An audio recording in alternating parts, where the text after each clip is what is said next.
Thanks for tuning in to Crazy Mango Stories. Give a thumbs up, subscribe, and hit the bell for more betrayal stories. Every man in the office knew when Constance Frederick walked into the room. She had that kind of presence, the kind that made the air feel thick with her perfume, heavy with something unspoken, something dangerous. It wasn't just her beauty, although that alone could paralyze you if you weren't careful. It was the way she carried herself, like she knew exactly the effect she had on people, and she enjoyed every second of it. I'll never forget the first time I saw her. It was a sweltering August morning, and the air conditioning had gone out in our building. Tempers were rising with the temperature, but not hers. Constance breezed through the front doors like she'd brought a gust of cool air with her. Every man's eyes flicked up from his work, and I wasn't any different. Even the way she walked had a rhythm that was hard to ignore, measured, deliberate, like every step had been choreographed. She had this hair, long and dark, that curled softly around her shoulders, and her eyes sharp, bright green, with the kind of intensity that made you feel like she was undressing you with a glance. She'd give you a look, just 1 second too long,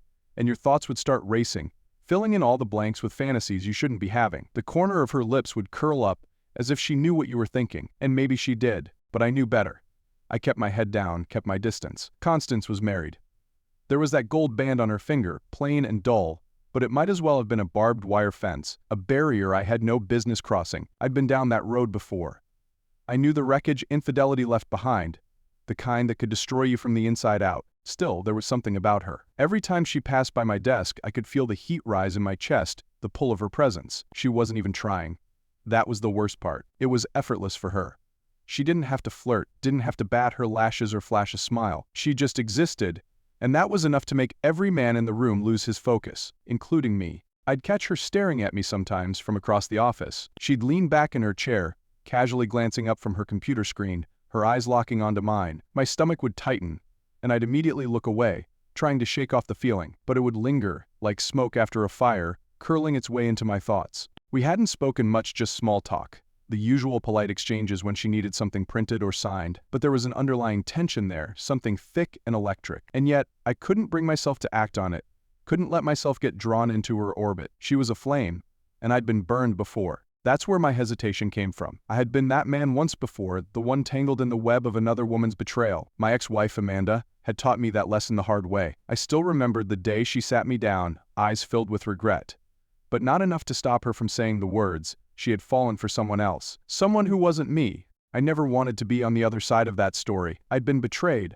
I couldn't be the one to betray. Not again. That thought kept me anchored, even when my mind wandered in directions it shouldn't. But Constance didn't make it easy. There were moments, fleeting glances, the brush of her hand when she handed me a file, the way her voice dropped an octave when she spoke to me that made me second-guess everything. It was like she was daring me, challenging me to break the rules, to step across the line. And yet, there was that ring on her finger, a constant reminder that she belonged to someone else. I had to remind myself, over and over, that it wasn't just about my own principles, it was about something bigger, something I couldn't afford to forget, no matter how strong the pull might be. But the allure of Constance was undeniable, and every day I felt myself slipping, just a little more. Every day, I wondered how much longer I could resist. Friday night lights. There's something about them that sticks with you, even years later. Maybe it's the sound of the crowd, the crisp autumn air, or the adrenaline that rushes through you when you step onto the field. Back in high school, I lived for those moments, for the way the game made everything else fade into the background. For a couple of hours, nothing mattered but the next play, the next down, and the hope that this time, it would be different. That night was special.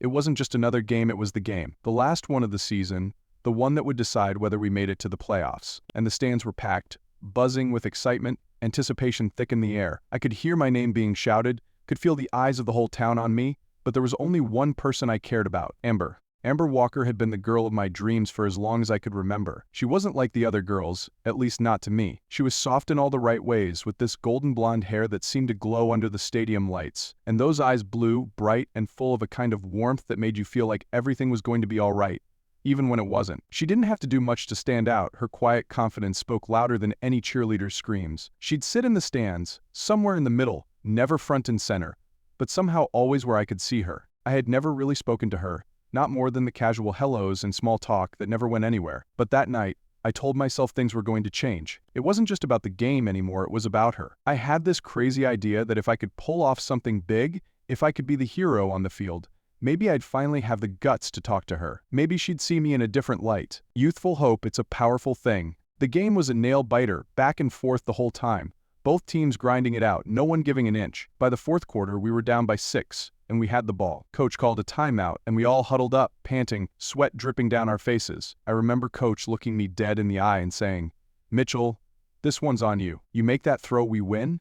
You don't, and the season's over? No pressure, right?" We lined up at the line of scrimmage, and everything around me seemed to blur. The crowd, the lights, the noise, it all faded into this weird silence, like the world had taken a breath and was waiting to see what I'd do next. I scanned the field, and there it was, the opening. Just enough space for the play to work. I took a deep breath, stepped back, and let the ball fly. Time slowed as it sailed through the air, cutting through the night like a bullet. For a moment, I didn't breathe. No one did. Then, in the blink of an eye, our receiver caught it, stumbled into the end zone, and the place erupted. We won. We actually won. I was swarmed by my teammates, slapped on the back, lifted off the ground. But I wasn't thinking about any of them. I was thinking about her. About Amber. I scanned the crowd, hoping to catch a glimpse of her, wondering if maybe, just maybe, she'd be looking at me the way I'd always dreamed. And then I saw her, standing at the edge of the bleachers, smiling. Not a big, flashy smile, but a small, warm one, the kind that said she saw me.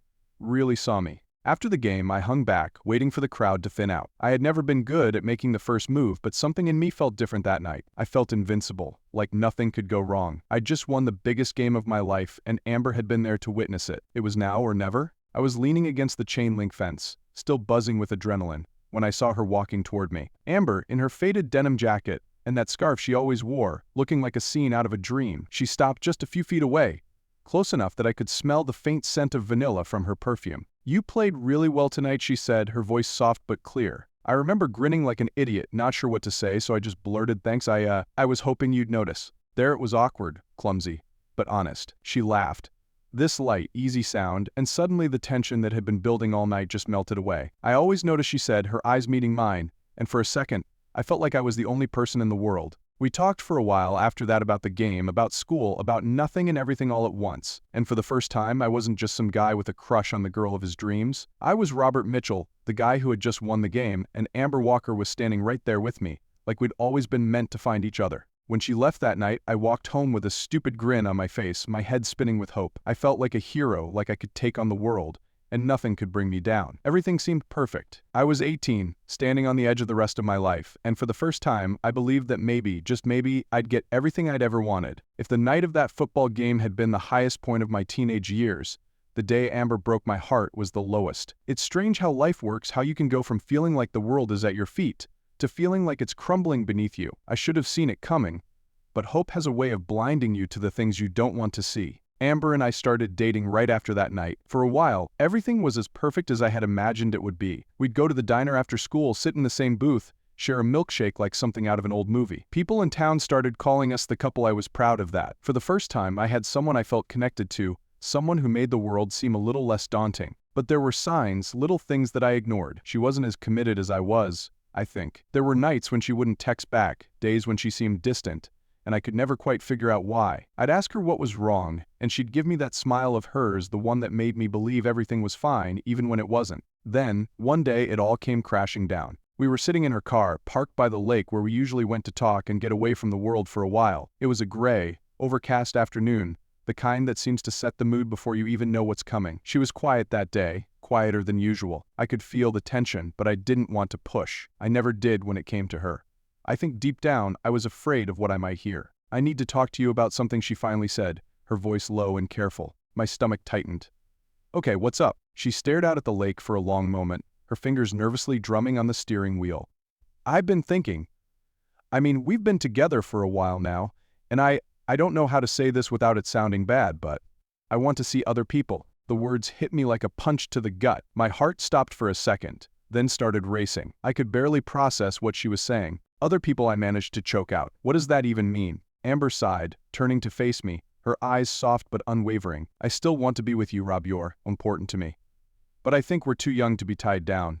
You know, there are other guys I'm interested in, and I want to see where things go with them. But I don't want to lose what we have either. You're my main guy. I just want to have the freedom to explore." There it was. The whole main boyfriend thing. Like I was some kind of placeholder, a backup plan while she had her fun elsewhere. My chest tightened. A mix of confusion, anger, and heartbreak flooding through me. How could she say that to me? After everything we'd been through, after all those nights when I thought we had something real? "So let me get this straight," I said, my voice shaking. "You want to date other people, but still keep me on the side. Is that what you're saying?" Amber winced, as if hearing it out loud made her realize how ridiculous it sounded, but she didn't back down.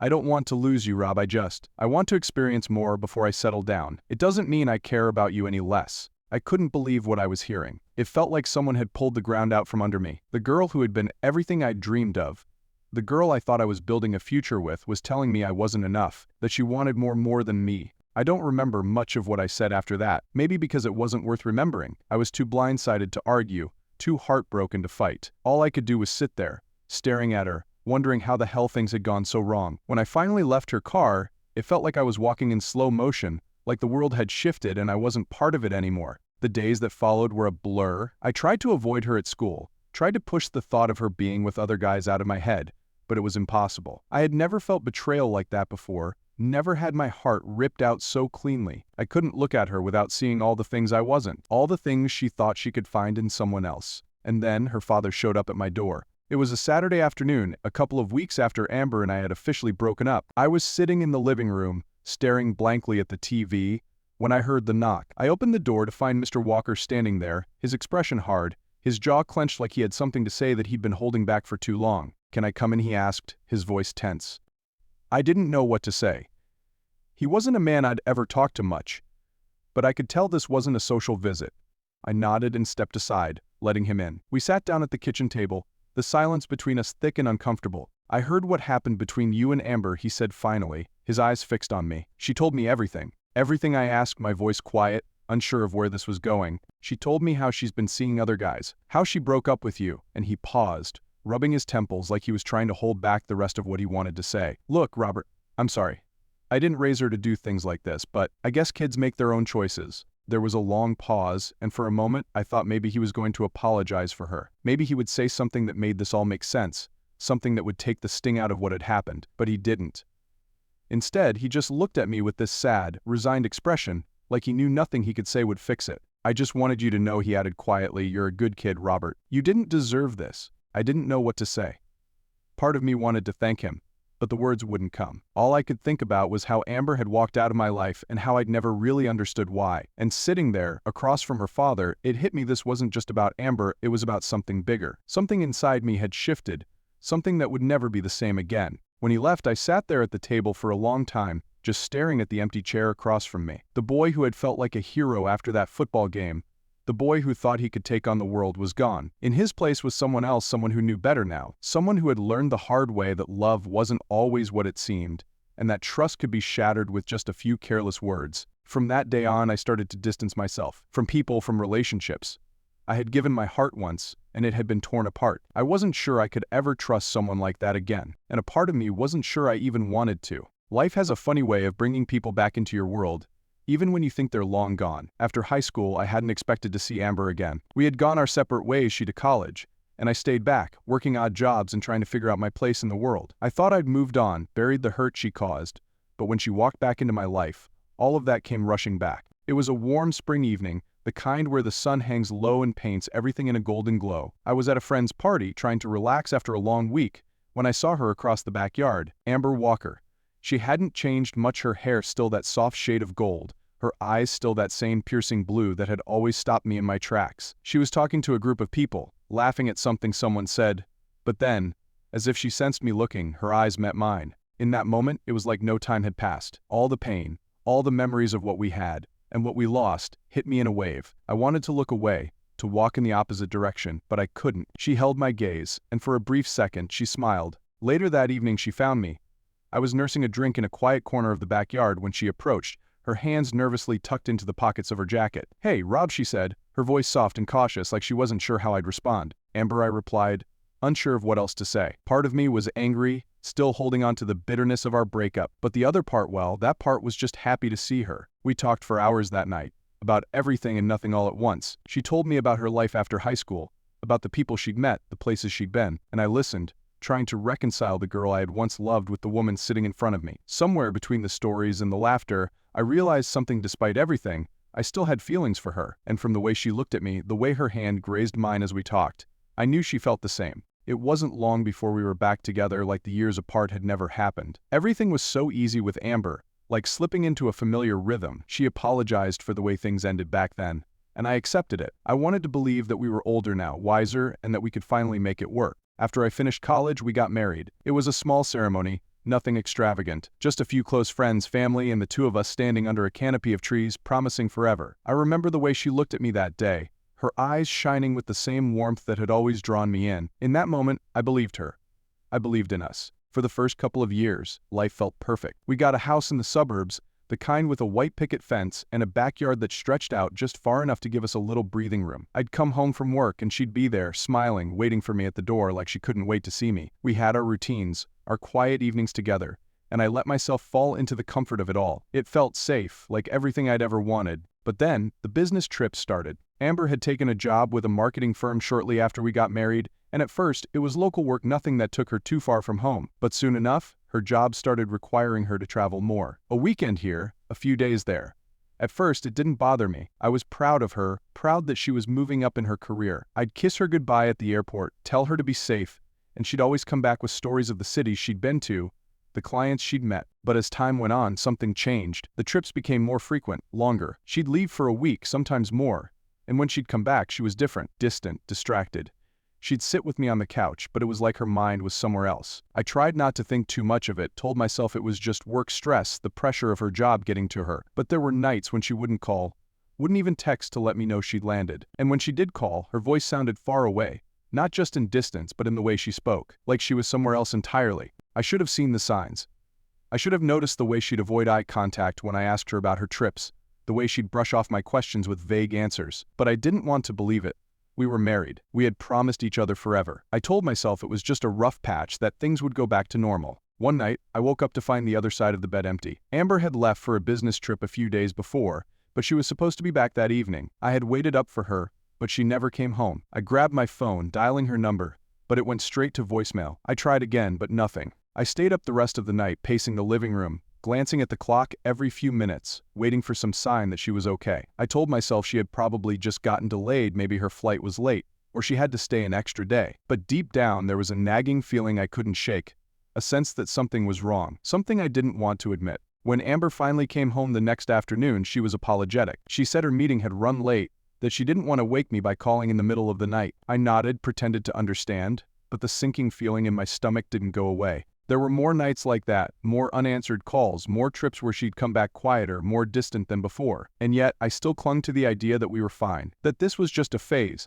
something we could work through. But there was an unspoken tension hanging over us, something dark and foreboding, like a storm gathering on the horizon. I couldn't see it yet, but I could feel it. The cracks were starting to show, and no matter how hard I tried to ignore them, they were only getting wider. Looking back now, I realize I was living in a fragile illusion, holding on to the version of Amber I had loved in high school, the one who smiled at me from the bleachers and made me feel like I was the only guy in the world. But that girl was long gone, replaced by someone I didn't really know anymore, someone who was slipping further and further away from me, and I had no idea just how far she had already gone. It was supposed to be a quiet, romantic night, one of those dinners where we'd sit across from each other, clinking glasses, pretending that everything was still perfect between us. I had planned it, hoping we could reconnect, hoping we could find a way back to where we used to be. But the moment Amber sat down, I felt something was off. She barely touched her wine, and her fingers fidgeted with the napkin on her lap, twisting it until it looked like a knot. I tried to ignore it, forcing myself to talk about the little things, the week, work, what we might do that weekend. But her responses were short, distracted, as if her mind was somewhere else entirely. It was the same distant look she'd been carrying around for months, but tonight, it felt heavier. By the time the waiter brought out our meals, I could hardly eat. My stomach was tight, a knot of its own, and the silence between us was suffocating. I looked at her, really looked at her, and that's when I saw it. She wasn't avoiding my eyes anymore. She was staring straight at me with a calmness that made the hairs on my neck stand up. "Rob," she started, her voice soft but firm, like she had rehearsed it 1,000 times in her head. "We need to talk." Those 4 words.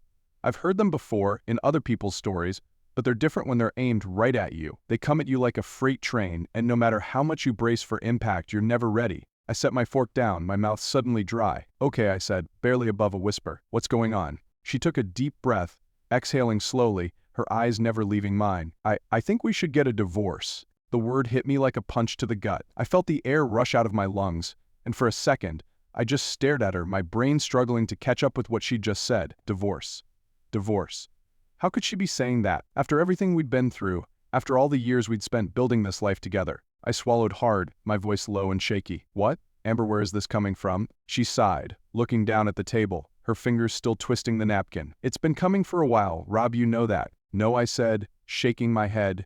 No, I don't know that. Amber, I've been trying to fix whatever's been going wrong between us. I thought we were working through it. Her lips tightened into a thin line. I know you've been trying, and I appreciate that, but it's not enough. It's not working. The knot in my stomach tightened. The way she said it calm, detached like she had already made up her mind long before this conversation. I felt my heart pounding in my chest, my thoughts racing. And then, like a sudden crack of thunder in a quiet room, it hit me. Is there someone else? She froze, her eyes flicking up to meet mine, and for a moment she didn't say anything, but she didn't have to. The look on her face was enough. My heart sank. The air around us seemed to thicken, and I knew before she even opened her mouth. I didn't want it to be like this, she said, her voice barely a whisper. But yes, there's someone else. I clenched my fists under the table, trying to keep myself from shaking. Who? I demanded, my voice harsher than I intended. She hesitated, her eyes glancing down at her hands. It's Brian, she said finally, her voice heavy with guilt. Brian, her new boss. I should have seen it coming. All those late nights, the business trips, the sudden shift in how she treated me when she came back home. It all made sense now, but it didn't make the blow any easier to take. My heart felt like it had been ripped out of my chest, replaced with a cold, hollow ache that spread through my entire body. How long, I asked, my voice cold, sharp. She bit her lip, her eyes full of regret. A few months. I leaned back in my chair, the weight of her confession crashing down on me. A few months. While I'd been here, trying to fix our marriage, trying to figure out how to reconnect, she had been with him. I felt like a fool. A complete, blind fool. I stared at her, a bitter laugh escaping my throat. So, what? You're just going to leave me for him, throw everything we've built away for some guy you barely know. Her eyes welled up with tears, but I wasn't moved by them. Not anymore? It's not like that, Rob. I didn't plan for this to happen. It just did. Bullshit, I snapped, my voice rising. You don't just fall into an affair. You made a choice, Amber, you chose him. She flinched at the words, wiping at her eyes. I didn't want to hurt you. I never wanted to hurt you. Well, congratulations, I said bitterly. You did a hell of a job. The restaurant around us seemed to fade away, the soft clatter of dishes and murmured conversations turning into a distant hum. All I could hear was the thudding of my heart in my ears and the sound of her betrayal ringing in my head. I felt numb. Completely and utterly numb. But underneath the numbness, something else was growing, something darker. Anger, resentment, a need for control. I wasn't going to let her walk away from this without consequences. I wasn't going to let her destroy our life and ride off into the sunset with Brian. So that's it, I asked, my voice eerily calm. You're just done. She looked down, unable to meet my gaze. I'm sorry, Rob, I don't see a way forward for us. I sat there for a long moment, letting her words sink in, feeling the weight of the betrayal pressing down on my chest. But as the initial shock wore off, something inside me shifted. I wasn't going to fall apart. I wasn't going to let her and Brian win. If she wanted out, fine. But I wasn't going to let her take everything I'd worked for. You'll get your divorce, I said quietly, leaning forward, my eyes locked on hers. But it's going to be on my terms. Her eyes widened, and for the first time that night, I saw fear flash across her face. She didn't know what I was planning, but she knew me well enough to know that I wasn't going to go down without a fight. Rob, please. No, I cut her off, my voice hard. You don't get to walk away from this without consequences. Amber, you want a divorce? Fine, but you're not going to ruin my life in the process. I stood up, tossing some cash on the table for the check. I'll be in touch. And with that, I walked out of the restaurant, leaving her sitting there, wide-eyed and speechless. My heart was broken, shattered into pieces I wasn't sure I could ever put back together. But there was one thing I knew for certain. I was going to take control of this situation, and I wasn't going to let her, or anyone else, destroy me again. Not this time. When I walked out of that restaurant, something inside me shifted. The pain of Amber's betrayal, the shock of hearing her admit she'd been screwing her boss for months, it was all still there, gnawing at me from the inside. But over the next few days, that pain turned into something else, something colder, sharper. A quiet, relentless rage that started to fill the hollow space where my heart used to be. I wasn't going to let Amber and Brian walk away from this unscathed. No, they were going to pay for what they had done, both of them. I spent the next few days in a daze, my mind working in overdrive as I started putting together a plan. It wasn't just about getting a divorce anymore. It was about hitting them where it hurt legally, financially, and emotionally. If they thought they could betray me and come out of this with their lives intact, they were sorely mistaken. The first thing I did was research. Nights were spent poring over articles on divorce law, reading up on every possible angle I could use. It didn't take long to find out that Amber's affair could work in my favor, especially since her boss, Brian, was involved. There were laws, especially in our state, that frowned heavily on workplace relationships between superiors and their employees, particularly when it resulted in marital breakdowns. I wasn't just going to go after Amber, I was going to bring Brian down too. If he thought he could steal my wife and get away with it, he was about to learn the hard way that I wasn't someone to cross. But I knew I couldn't rush things. I had to be strategic, careful. One wrong move, and they could spin this in their favor. So I started gathering evidence. The first piece of the puzzle was recording conversations with Amber. I needed proof, cold, hard proof that she was having an affair, that she was the one destroying our marriage. I wasn't going to let her twist this in court, play the victim, or try to make it seem like we had simply grown apart. No, I needed her words, her confession, laid out in black and white. And I knew just how to get them. For weeks, I played the part of the hurt husband, still trying to work things out. Amber, sensing my vulnerability, let her guard down. I would ask her about her trips, about Brian, slowly and subtly pushing her to reveal more details. She didn't suspect a thing. Why would she? I had never been the calculating type, at least not before. Every conversation we had was recorded. Every phone call, every late-night discussion where she'd sigh and talk about how complicated things had gotten with Brian was saved and backed up. She spoke freely, believing I was still trying to understand, still trying to come to terms with what she had done. But the more she talked, the more the anger inside me grew. I'd sit there, listening to her go on about how Brian made her feel alive again, how she hadn't felt this way in years, all while I was silently recording every word, every pathetic excuse she made for her betrayal. The next step was finding a lawyer. I wasn't just looking for any lawyer, I needed someone ruthless, someone who could take this case and tear it apart from the inside. After a few discreet consultations, I found the right guy. His name was Thomas Greer, a no-nonsense attorney with a reputation for being cold and efficient, the kind of lawyer who didn't care about emotions, only results. I laid everything out for him, every detail I had, every recorded conversation, every scrap of evidence. I told him about Amber's affair, about Brian,